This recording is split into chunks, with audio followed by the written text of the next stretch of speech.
and blessed to be a part of your day. Kevin Miller in the morning, KIDO Talk Radio. Phone numbers 580-5436. 580-KIDO. We'll hear from our friends Dan Gaynor at the Media Research Center. Also, we'll be talking to you about, just the future of the state of Idaho. You heard Maggie O'Mara talking about the Church of Jesus Christ of Latter-day Saints, the LDS, saying that guns will no longer be welcome in church. Now, again, I don't want to speak for the church, but we'll get your thoughts on that and whether or not your place of worship should be packed and stacked and ready to go, right, when you think about being protected. And since we have had hate crimes, since we've had people go after churches and go after people in churches, is it time to, make sure you're armed and ready to go when you, in fact, go to your place of worship, right? So we'll talk a little bit about that as well and take your calls at 580-5436, 580-KIDO. By the way, tomorrow, Spirit of Boise Balloon Classic, brought to you by CapEd Credit Union. It is going to be a great time, and can't wait to see all of you out there. Joining us now, here he is, the East Coast Gaynor, the original OG, Dan Gaynor, Media Research Center.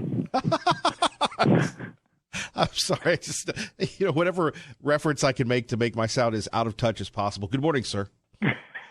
Good morning. I was just waiting to say you seem to be on a roll there, and just going to keep on let you, yes, add exactly. to my my novel intro there. Your street cred, yes. Yeah, I have about as much street cred as probably Barack Obama. Speak. At least, I mean, he and I are about the same age, so we can be equally unhip. Well, I don't know if you could do that thing with Jimmy Kimmel that he did. I can't remember the smooth whatever it was. You remember that when he was singing or something? I can't. It was. I don't really watch Kimmel ever since him trying to basically defending R. Kelly. Yeah. I kind of not a Jimmy Kimmel fan. Indeed, of course, Kimmel got a pass on that. Of course he did. Yeah. Because Jimmy Kimmel, look at all the disgusting treatment of women Jimmy Kimmel did in the Man Show. He got a pass on all that because he's liberal. Yeah. Boy, I go back to the Man Show. Boy, what a different world that was. So yes, in general, that was a different world where you could put on a TV show where women in skimpy tops, sometimes not even that, would jump up and down on trampolines, and that was considered broadcast entertainment. Yeah, it was.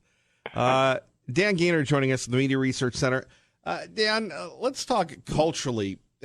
We seem to have two strange waves going on in our society today. On one hand, we have, and I guess this is my attempt to give you street cred here, so we'll start with this. We have the degradation of society and women through whether it's YouTube or gangster rap or whatever, and then we have the overly critical PC society that we live in. Strange currents are flowing culturally. Well, yeah, and because you're never sure which one you're going to run afoul of. Right. And so let's stay in liberal media land. Last week, the second group that you could run afoul of, the sort of very aggressive Me Too era group, former MSNBC contributor Mark Halperin. People, if you don't know him, don't worry about it. He's just a wee little scumbag. But he used to be somebody a lot of people quoted. He had a nice job, and he would, et cetera. Well, come to find, a whole bunch of women accused him of sexual harassment, and he disappeared from view, lost his job, just lost his TV gig, et cetera. Well, now he's coming out working on a book, and his book about how to defeat Trump in 2020. And he interviewed 75 prominent liberal political consultant types. 75.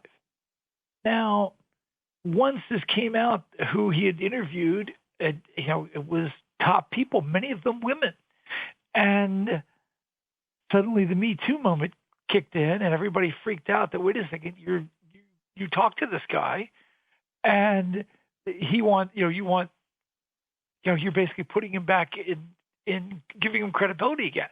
And then apparently it is reported that Morning Joe and Mika were also trying to help him behind the scenes because obviously they like him. And so people tried to bring him back shortly after his Me Too moment. Well, that caught a lot of liberal women consultants flat-footed. So here you are, and you're in the new era where you talk to a guy who asks you questions, and suddenly you're done. And now, look, I know personally at least one of the people who's made allegations against him. This is not something to make a light comment about. But even the left can get caught up in that. Well, and I'll tell you, Mark Halperin wrote Game Change, and he and Heilman were on a roll with that Showtime series. And again, he was the belle of the ball of Morning Mika. And, all of a sudden it's, they're trying to bring back one of their own. It's strange, though, culturally. Dan Gaynor from the Media Research Center here on KIDO Talk Radio. What do you say to parents this morning? Oh, about the world we're in right now? Yes, sir. Well, one, teach your kids not to put stuff on the internet. I mean, this comes up. I speak to young people periodically, and sometimes people will bring up to me and say, "Oh, what do I say?" Particularly young women will say, ask both me and the other person I'm debating, "What do I do?" Boyfriend wants pictures or sometimes video. Right. I'm like, well, don't put anything on the internet that you don't want your parents to see because they'll see it sooner or later. So don't let people bully you, harass you into giving up photos. Parents, you got to be aware. You can't hide from the world that we're in right now. And it's not just photos. It's things they say. It's photos of kids with alcohol, photos of kids saying or doing inappropriate things, comments they make. I mean, look at the New York Times staff. They're getting a big lesson in the what happens, people deep diving into your background. Be careful. Delete old stuff. Don't put stuff on the internet that is going to come back and haunt you. And because eventually maybe we'll get to the point where nobody cares that you said something stupid when you were 16. But that guy at CNN recently lost his job. One of the photo editors lost his job because of some of the anti-Semitic things he said when he was 16. Right. Again, a tough, challenging world for parents and conservatives. Dan Gaynor joining us. Dan, here's another one. I last night I was hanging out at a little kid's soccer match, and there was a young lady. I really thought you were going to say a bar. No. Your life is even less exciting than mine. And we happily embrace that. So I'm at a little kid's soccer game. I was overhearing a conversation from a woman from California, and you know what's happened in California. I mean, conservatives have been run out. It's just crazy town. Budgets blowing up. California is certainly not what it was under the Reagan years. Again, you go back to California. Is that a harbinger of things to come for conservatives in America? Well, I mean, here's the thing. They're leaving. That's the harbinger. Okay. Now, what should happen? Let California twist in the wind, become 100% liberal. Oh well, then it can deal with its homeless problem, its drug problem, its diseases on the street, its massive spending, etc. And then that will further mess up the electoral equation, which I was just reading Ocasio-Cortez in the left's whine about that today. Because if they get 100% of votes in California, it doesn't count one more electoral vote. The problem is sometimes sane liberals are leaving California, invading Texas and, yes, Idaho, and bringing their politics with them. That's the problem. Dan Gaynor, an alarming report today from the Media Research Center on KIDO Talk Radio. So let's continue with the scare everybody awake in the morning, but it's all true. This issue, and we can't ignore what's going on, this issue involving the usual suspects, the Democratic presidential candidates, and what they will say to try and win people's votes. Anything outrageous that gets on your radar? Well, I mean, all of it, the attempt, the very aggressive attempt to remake our republic. And by that, I mean the push by some to seize guns, the push against the First Amendment. And if you see the word Citizens United anywhere, understand that the person who's espousing them most likely is against the First Amendment. Because Citizens United was a First Amendment ruling that allowed conservatives to make a documentary about Hillary Clinton during the campaign. Oh, well, that's abusive. The left controls the news media, controls the entertainment media, and they do this stuff all the time. They just didn't like anybody else doing it. They basically were upset that somebody else was swimming in the same pond. So there's that. They're talking about getting rid of the Electoral College, getting rid of the Senate, any sort of direct democracy stuff, packing the Supreme Court, which multiple Democratic presidential candidates have talked about. The media don't make a big deal about it. Packing the Supreme Court. So basically they want to fix as in like you would fix a race, all future aspects of our society. Because they can't win now. Can't guarantee just walk into the White House and say, oh, well, we're doing whatever we want, which is something Kamala Harris keeps saying, but she's at this point an afterthought in the election since she's dropped faster than a boulder rolling off one of those cliffs that you would see in Roadrunner. What about the president? Your thoughts on the latest from him, and all of a sudden we have a conservative candidate challenging him that miraculously gets booked on all the big shows. We do. Let's face it, Joe Walsh, the performer, would probably do better than Joe Walsh, the talk radio host at this point. He said a lot of crazy things. He's openly running against a president who's very enormously popular in his own party. He's done a lot of things his own party wanted. I mean, the people have to worry about Republican votes on the right. It's not the president. It's, Hill leaders, particularly in the House, who didn't, and senators who didn't want to get rid of Obamacare and things. That's not Trump. That's them. I don't see this being. I don't see this being a big deal, and the fact that he's just blasting conservatives again. He's another creature of Bill Kristol. Look, I used to really like Bill Kristol, and I've met him in person. He's always been very nice to me. But this is his third manufactured get Democrats elected Republican candidate. David French, McMullen, who I often call McMuffin, and now Walsh. I'd be more likely, speaking as a conservative, this is just my own personal opinion, I'd be more likely to vote for Joe Walsh, the guitarist, because at least that would be entertaining. Sure. But you'd have to really remodel the White House after he was done, because he would probably wreck it. He would. Life's been too good to him so far. Dan Gainor joining us, Media Research Center. Anything else you'd like to share with us today, sir? Well, I mean, look, the big other issue that, in the midst of elections is all the stuff going on with big tech. Facebook released the first draft of the John Kyle report, which was atrociously bad. When Facebook throws its arms around its audit of liberal goals and then doesn't even acknowledge the problems of conservatives, yeah, you got a real problem with the platform. These platforms have the ability to alter all future elections. So we've really got to whip them into shape and get them obeying the rules and get them back into neutral territory. Dan Gainor, good luck with that. Yes, this is my massively more than full-time job now.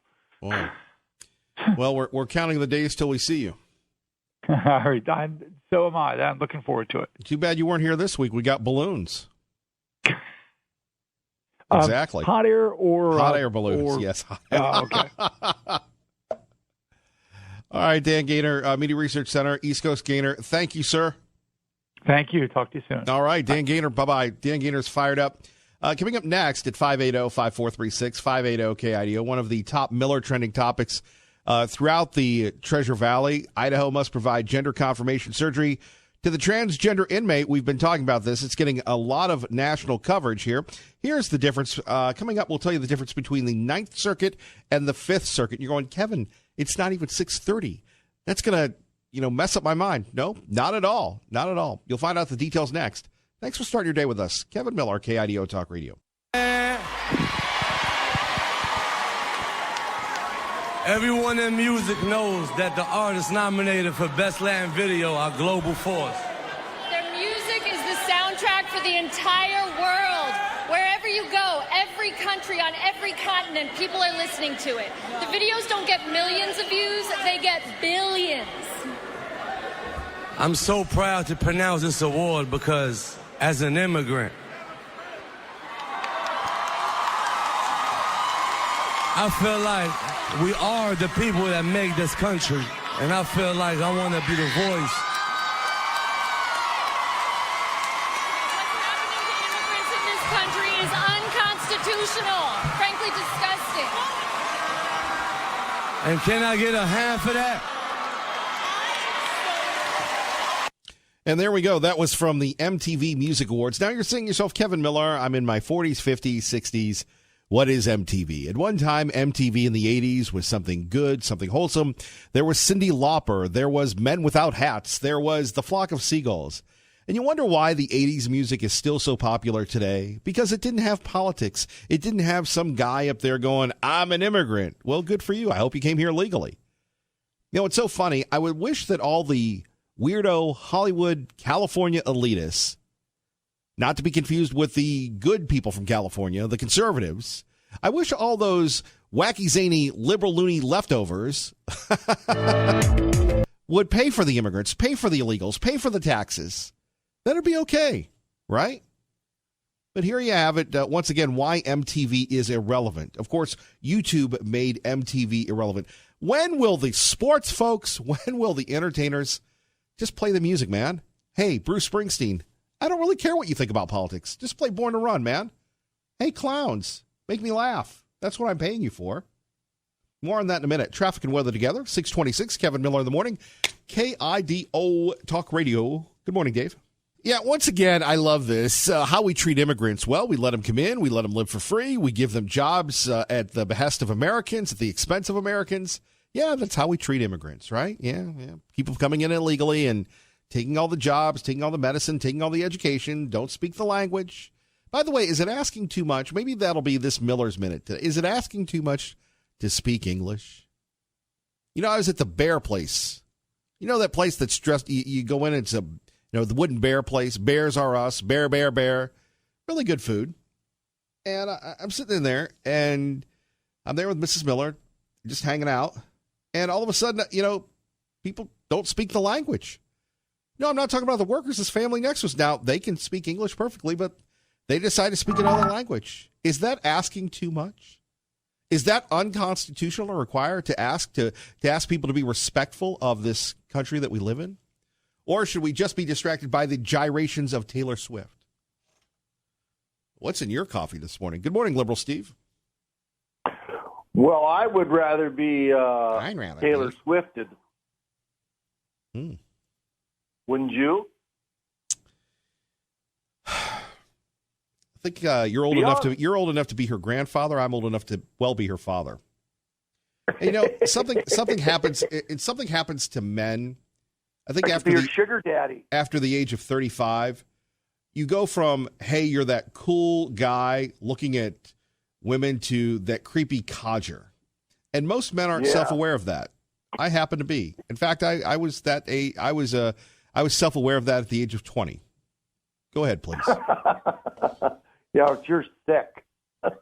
I am something, sir. What'd you think of my goat heads eating me alive? Well, that was pretty good, wasn't it? Well, everybody gets their just rewards in the end.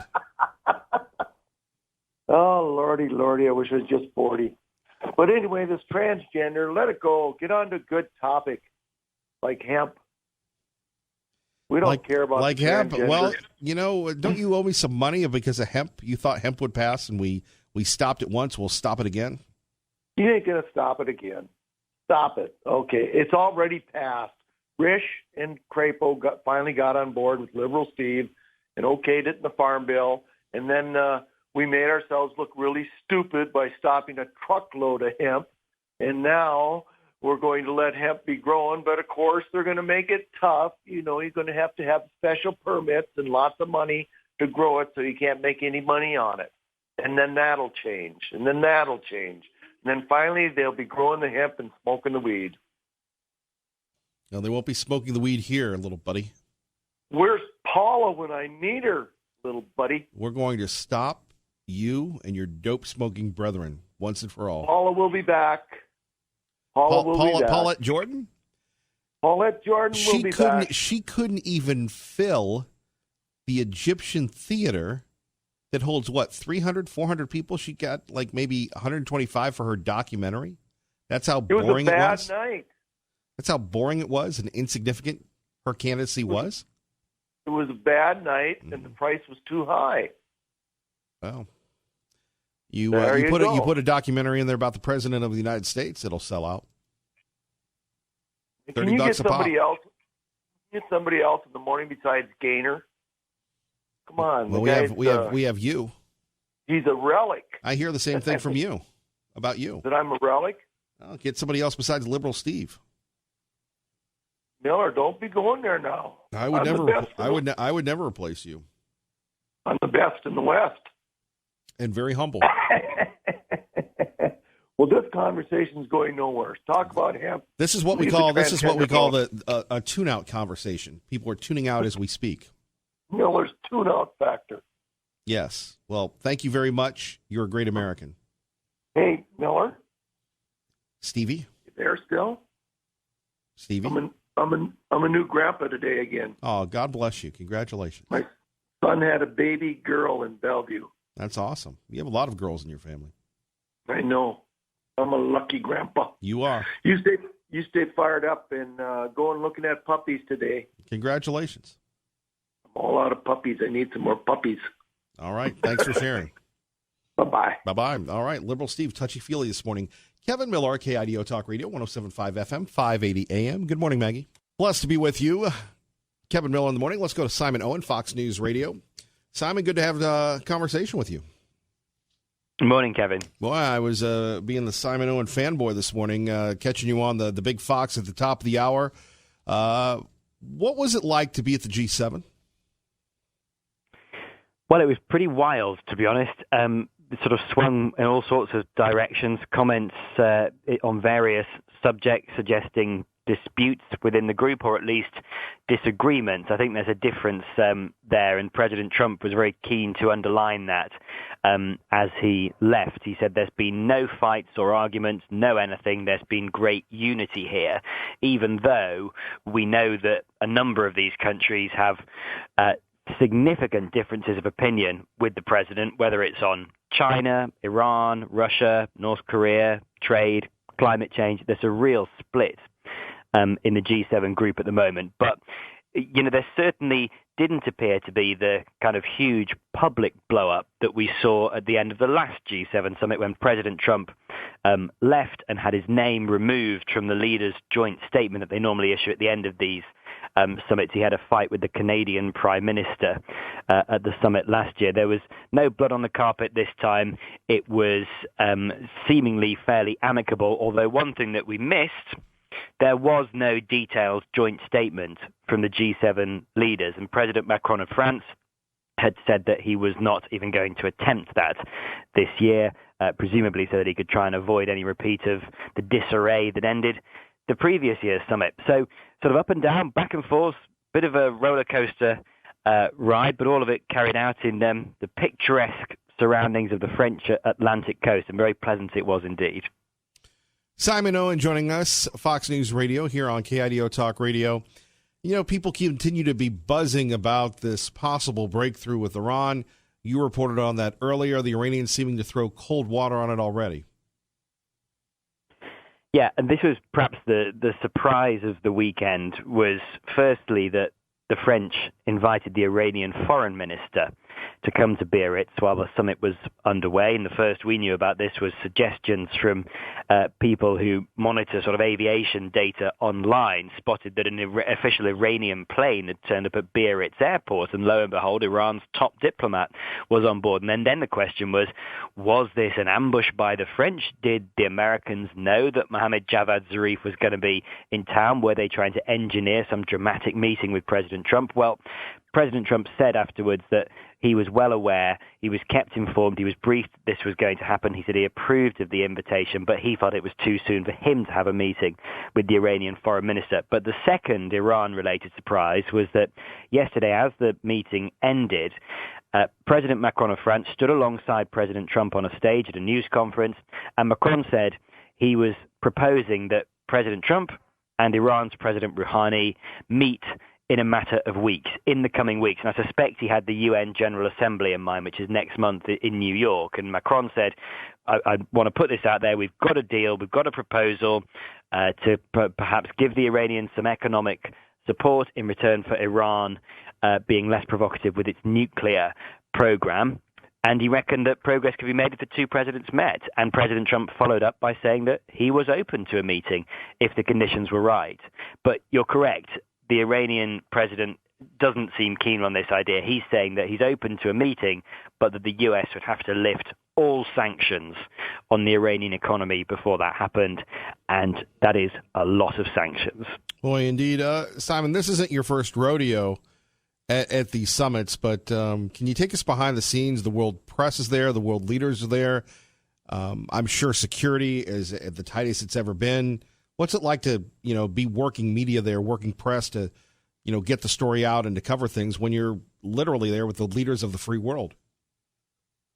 Well, yeah, I mean, you're right. I mean, I think it was 13,000 police descended on this town, which is a popular beach resort. It's kind of ritzy, kind of bougie, and it's also not particularly large, and so you're in this fairly small town with a lot of police and huge entourages, particularly for the American president, dwarfs any of the other leaders in terms of security and officials and those who are traveling with him. I mean, look, it's quite physically hard work because you're sort of hustled around with little warning. There's a lot of walking in hot temperatures. You're standing around in hot rooms trying to catch these leaders' comments. But, there's no better way to try and get a read on what's going on in these meetings than to be there in the room, hearing what these presidents and prime ministers are saying to each other, trying to, see their expressions as they communicate, what are their relations like, and that's what you get an opportunity to do at a meeting like this. The twist at the moment is that the way President Trump talked about this yesterday as being, he said, sorry, that's just the way I negotiate. And what he was referring to was his kind of pendulum-style comments swinging one way or the other on various subjects, whether it's, particularly this weekend, it was on China, which is something that's on the minds of all of these G7 leaders. On Friday, the president said that Xi Jinping, the Chinese president, was an enemy. Well, yesterday, he called him a great leader and a brilliant man. And all of these remarks have the power to send markets soaring or tanking, and you're sort of there trying to catch these comments and then report them as quickly as possible and put them into a bit of context about what it might mean for the world. So I don't know if they really achieved anything at this summit. You're kind of light on real deliverable, concrete agreements and breakthroughs, but it is a time for these leaders to spend time together and talk about issues of global significance, particularly issues where, as I say, it's kind of a G6+1 at the moment, with the US on a very different page to its allies on a number of subjects. Well, Simon, maybe you'll be in Mar-a-Lago next year. Oh, well, indeed, somewhere in that area. And I spoke with a White House staffer a couple of days ago who said there'll be an announcement coming at some point about where the US is going to host the G7 summit next year. And then President Trump made the announcement hours later, perhaps a bit of a surprise announcement by the president. But yeah, sounds like it's going to be in Miami next year. And because he's the host, he can invite guests. And he suggested that a certain Vladimir Putin might be getting an invitation. Wow.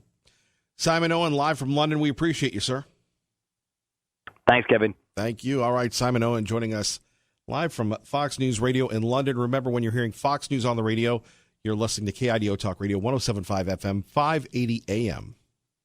How are you? Whoa! Thank you, thank you, thank you. Hello, Keene.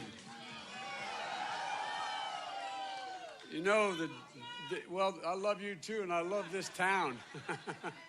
The danger might coming back so often, I may not leave. This is God's country, man. What a beautiful town. I really mean it. Let me start off by thanking President Treadwell. She is here on a Saturday morning. She needs this like another hole in her head, but thank you for coming, Madam President. And I also want to state that, there's a lot of things. There we have it. Joe Biden. We were waiting for the clip where Biden says, "I'm not nuts," because he momentarily forgot what building he was speaking at on Dartmouth College. Actually said, "It's great to be in Vermont, not in New Hampshire." And if you talk to the folks in New Hampshire, they take that very seriously. Again, thinking about it this way, just a moment of thought here. While it may not be an official prerequisite, it's probably safe to say that most U.S. residents prefer a president who's sane. Apparently, this has gotten to candidate Joe Biden, who over the weekend assured supporters he's not going nuts. Now, this happened in the state of New Hampshire after a series of screw-ups on the campaign. As we said, he didn't know where he was at Dartmouth College. I'm not sure whether it was a medical school or where the hell I spoke, he said, but it was on campus. Sensing uneasiness among the people in attendance, the 76-year-old Biden said, "I want to be clear, I'm not going nuts." Remember, he referred to New Hampshire as Vermont, telling voters his health care plan would be not quality. That's right, his health care plan would be not quality, and said the assassinations of Martin Luther King Jr. and John F. Kennedy occurred in the 70s. Uh-oh. When asked if voters might see his misstatements as indicators that he's too old to run for office, Biden replied, "I'd say if they're concerned, don't vote for me." Whew, Joe Biden. Coming up next, Tom Munns, Hank and You with me, Kevin Miller, on your home for Hannity, KIDO Talk Radio. By the way, big ups to everyone who continues to work in the heat. We appreciate you, and everybody taking their kids back to school. God bless you, best to you. Speaking of back to school, the only program of its kind in the nation is right here in Idaho, promoting our schools, securing our future, brought to you by CapEd Credit Union and Team Mazda Subaru. We would like to go to your neighborhood school. Now, the best way to reach me to arrange that, a Kevin Miller Show broadcast, is by email, kevin@KIDOTalkRadio.com. Tom Munns, TomMunns.com. Hello, Tom Munns. Hey, Kevin, how you doing? Good to talk to you.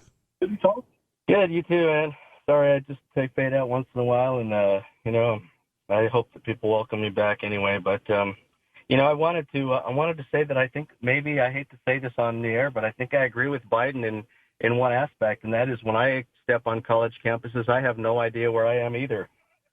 But anyway.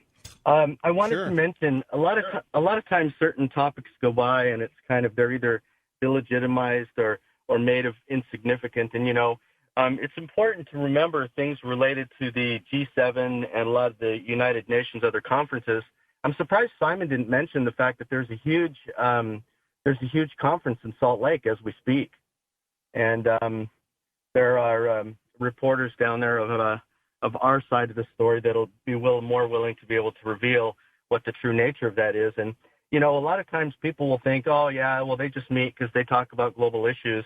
We've got to remember something. The United States, and as clarified clearly through a book called The 5,000-Year Leap, talks about how different we are as opposed to the rest of the world, and the fact that we have our own nation, we have our own dependence, we have our own constitution. We don't necessarily go by the way of the masses, which is the global way. And whenever people meet for the United Nations, they're obliterating national sovereignty. So why in the world would the UN? Why in the world would the UN be in Salt Lake City? Well, they have, I believe, I don't know if this one's called the Committee on Humanity, but when they talk about humanity, what they're doing is, I believe this is the first time, if I remember right, and I don't want to speak here, but I believe that that's the first time that they've ever either been to Utah or this side of the country or anywhere in the country. Well, I'm sure they've been. I'm aside from sure New they've York. been to Los Angeles. Well, I mean, I believe that for conferences of that magnitude, I believe it's the only one outside of New York. I mean, do we really trust what's going on in Salt Lake anymore? I mean, they got a lot of libs there, and they got a lot of unicorns and gnomes and all sorts of crazy things in Salt Lake, man. I mean, they do, and I'm not, and I have a lot of respect at one time for that city and the people there, and they're very conservative, but they've got a lot of, I mean, they have crazy, wacky, zany libs that make the North End seem mainstream. Well, they do, and the sad part about it is that the UN is the driving force behind most policy these days, and so you can literally track no matter what kind of issue you have in America, whether it's in Caldwell, Idaho, whether it's in Boise or whether it's in Salt Lake. They are masters using their certified UN non-governmental organizations, the NGOs, to be able to circumvent the legislature, circumvent Congress, and even embed themselves through planning and zoning and things like that, where they actually craft policy that directly links to environmentalism, whether they want to close your lake, whether they want to implement master planned communities and the rest of it. So this is a big deal. Well, and Tom Munns is reporting. More details, TomMunns.com. Tom, thank you. Thanks, man. Have a great day. Thank you. God bless our friend Tom Munns. Traffic and weather together. Good morning, Dave. And let's go to Hank in Boise. Hank, good morning. 2 points real quick. First point, when Risch was governor back in 2006, when he was serving him after the resignation of Governor Kempthorne, he asked the legislature to make the 6% rate on the sales tax permanent in exchange for property tax relief. We're seeing right now how well that worked. It's sort of like a sucker bet, from what it looks like to me, or after a perspective of about 13 years. And my second point, Trump should not negotiate at any point with the Iranians. One of the points of Sharia law is it's permissible to deceive and lie to a Gentile or non-believer if it promotes the cause of Islam or Allah. And the Iranians will not deal honestly. They will not submit to inspections. They're too dangerous to have the weapon given their irrationality and their religious zealotry. And I think that Trump would be well advised to ratchet it until this regime falls. I'm not saying it being very big. That's Sharia law on the point. You're saying Sharia laws in Twin Falls. Yes, it's permissible to deceive or to lie if it promotes the cause of Islam. Right, and you're saying that's going on in Twin Falls. Well, I'm talking about not Twin Falls. I'm talking about the Iranians. I'm talking about. Very good. Thank you, Hank. Good call on that one. More coming up. Stay with us, won't you? We're just getting started.